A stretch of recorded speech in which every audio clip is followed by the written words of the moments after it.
rebelde, desde niño me he sentido ya rebelde. Y a pesar de que los años pesan ya, rebelde, rebelde, rebelde, rebelde. Las heridas cicatrizan en la gente, los golpes que ya nadie me devuelve. Se siente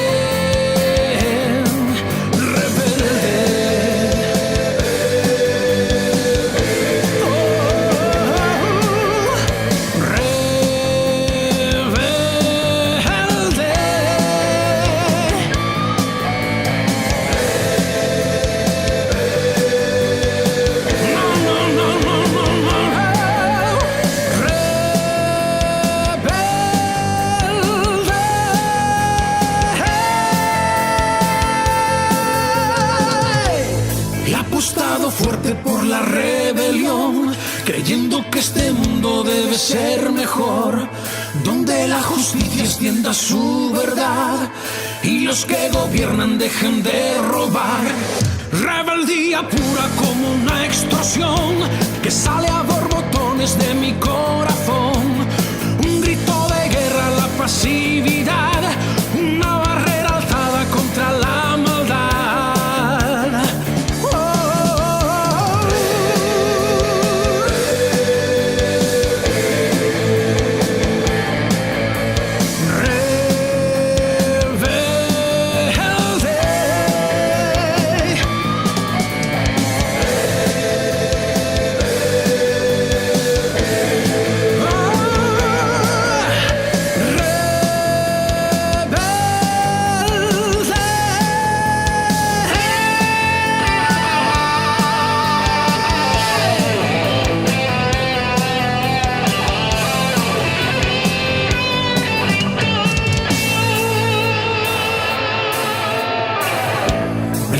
Mis ideas y mi voluntad a los envites necios de esta sociedad que castra con el miedo y la desigualdad y marca el camino por el que hay que andar.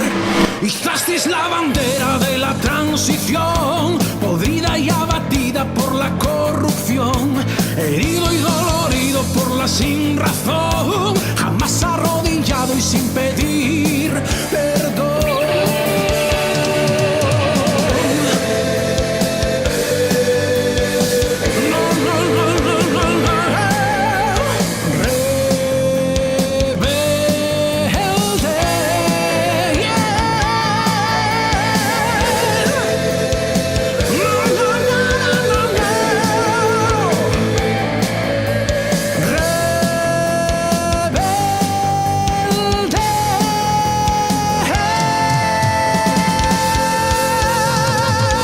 Después de tantos años aún suena en mi voz el grito desgarrado que vive en el rock.